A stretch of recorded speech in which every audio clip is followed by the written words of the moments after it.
6:07 mga kapatid. Dito ko sa loob ng bahay namin. Yung tindahan namin na walang laman. Di ba? Meron din konting laman, kaya lang ay sabi sa Ilocano, abasto. Abasto lang namin. Maalala ko yung ay vlog ko kahapon sa inyo, yung sinasabi kong nagtawag doon, nag-report sa akin kahapon.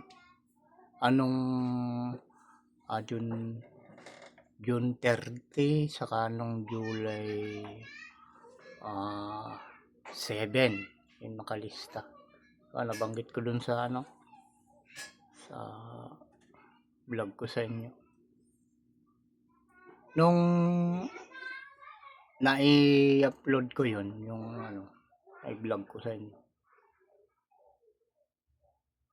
tiningnan ko yung nung mga 5 minutes na siguro na nai-upload ko.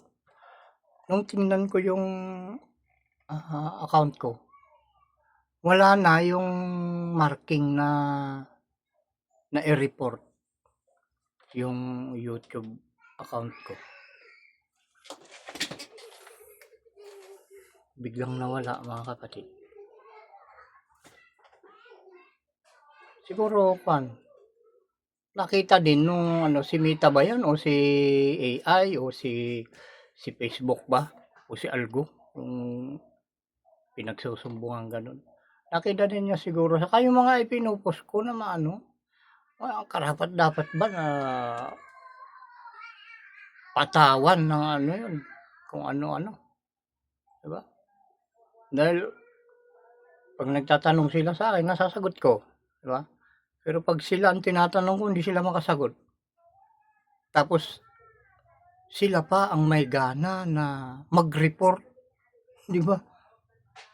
I-report nila. Ito naman nga lang pinag-reportan.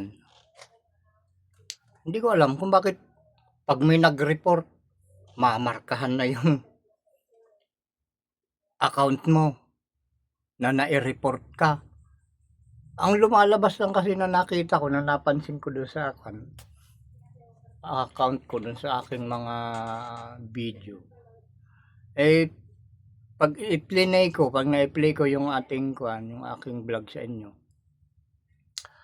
may lumalabas na yung mga sinasabi ko, sinusundan nung tawag ba doon, lyrics ba yun? Yung mga salita, may makikita kang sumusunod na sulat na kung ano yung sinasabi ko, yun din yung mababasa mo. Yun lang yung napansin ko nung nung nasa account ko pa yung tag na yun, yung nakalagay na yun sa yung sabi nilang ako ay anong tawag doon, pagkabanggit ko kanina, na i-report. Yun yung napansin ko, bawat salita sinusundan ng litra. Hindi ko alam hindi ko sure kung lyrics ang tawag doon. English kasi ang karamihang naririnig natin. Ayun, nagpapasalamat din ako doon sa dahil tinanggal niya. At yun naman ay talagang hindi karapat dapat. Kailangan siya yung nakakaalam kung yung bang mga isinumbong ay mga sinumbong na vlog o pagsasalita ay talagang nararapat patawan ng kung ano-ano. Diba? Dahil yung AI, Meta, Facebook na yan, Algo na yan, sila nakakaalam nung laman ng ating channel. Yung mga pagmumura kitang-kita nila tinatanggal nila yung ganun. Diba?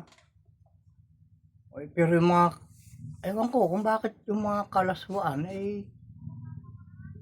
laganap pa rin, kagaya nung mga nakapanty na yan, nakabra na yan, mga nagsasayaw na bumubukol yung mga hindi dapat ipabukol na yan. Diba? Yung mga matatambok na yan kung ano-ano. Mga sabi sa Biblia, mga kahalay-halay. Mga kahalayan na sinasabi. Bakit kaya hindi ubusin ni Kanyan? Natanggalin, baklasin yung mga ganyang gawain. Wag nilang pag-iinitan sana yung yung makapagbibigay ng guide sa tao para maging mabuti. Diba? Dahil sabi nga sa Biblia, ang mundo ay makasalanan. Yeah. Walang gumagawa ng mabuti. Wala kahit isa. Diba? Yun yung nakalagay. Ngayon, may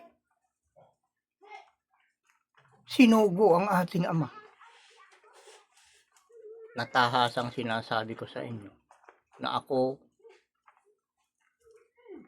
ang laman ng aklat ng mga gawa 3:22-23. Ako yun, mga kapatid. Kaya hindi ko naman kayo mapipigil kung yan ang gusto nyong gawin. Ang problema nga lang, sa inyo babagsak ang galit ng ating Ama. Diba?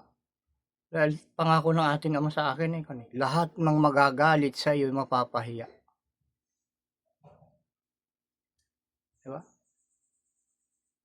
Parang binabanggit ko lang yun para maprotektahan din sila, para matuto, para huwag dumating sa kanila yung mga kahiyahiyang pangyayari o mangyayari sa kanilang buhay. Dahil napakarami na mga kapatid ang napahiya. Nung dahil sa pinipilit nila na ako'y gawing masama. Diba? Ay pag sa kasamaan niyo ako dadalahin, ako sinasabi ko sa inyo. Matutunaw yung kasamaan na pagdadalahan nyo sa akin. Yan ang totoo. Dahil ako'y tagalinis. Lahat ng papasok dito sa pintuan na ibinigay sa akin ng ating Ama, lilinisin ko yan, mga kapatid. Taga-dalisay ito, mga kapatid.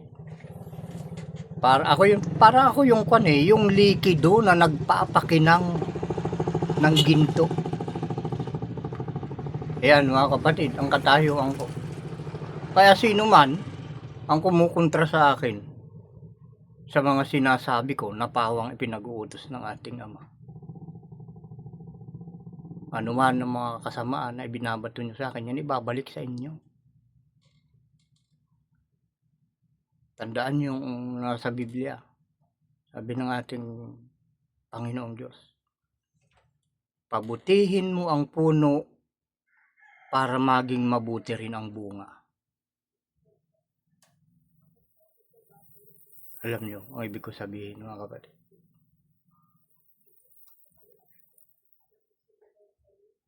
Alagaan nyo yung puno para bigyan din kayo ng magandang bunga. Dito ako nag-content, mga kapatid, dahil itong cellphone ko, kung napapansin ninyo kapag ako'y nagbablog, kapag hawak-hawak kong ganun, pag nagagalaw ko yung boses ko ay parang nasa ibabaw ng tubig na gumagalaw-galaw din. Hindi maintindihan. Ewan ko kung bakit ganito itong cellphone na to, mga kapatid. At ngayon ko lang ito ginawa sa medyo madilim. Saka itong cellphone ko nagre-react pag ganitong madilim. Pinagbibidyohan ko.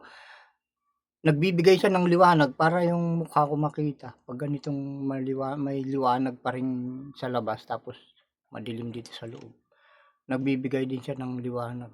Ewan ko kung anong kalalabsan ng itsura ko dito pag tapos yung 9 minutes in 43 seconds, mga kapatid. Yun lang, mga kapatid, pinaalam ko lang sa inyo na yun, tinanggal na rin ni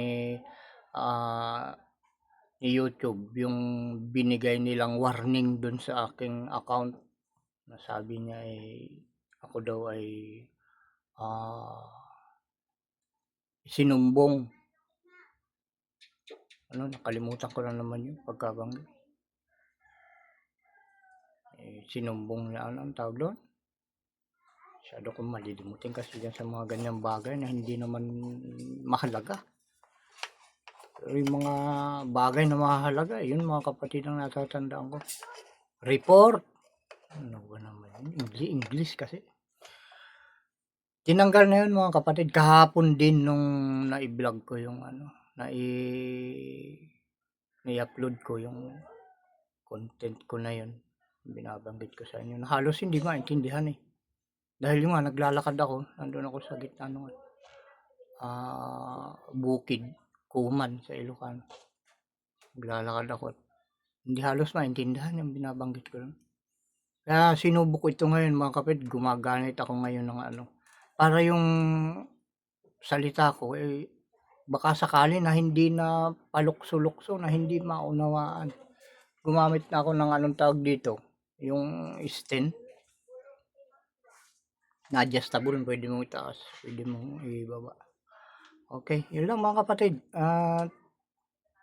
Salamat sa inyong panunood. Ang oras na natin ngayon ay 6:20 na ng hapon. Yan, araw tayo ng Martes at Pitsak.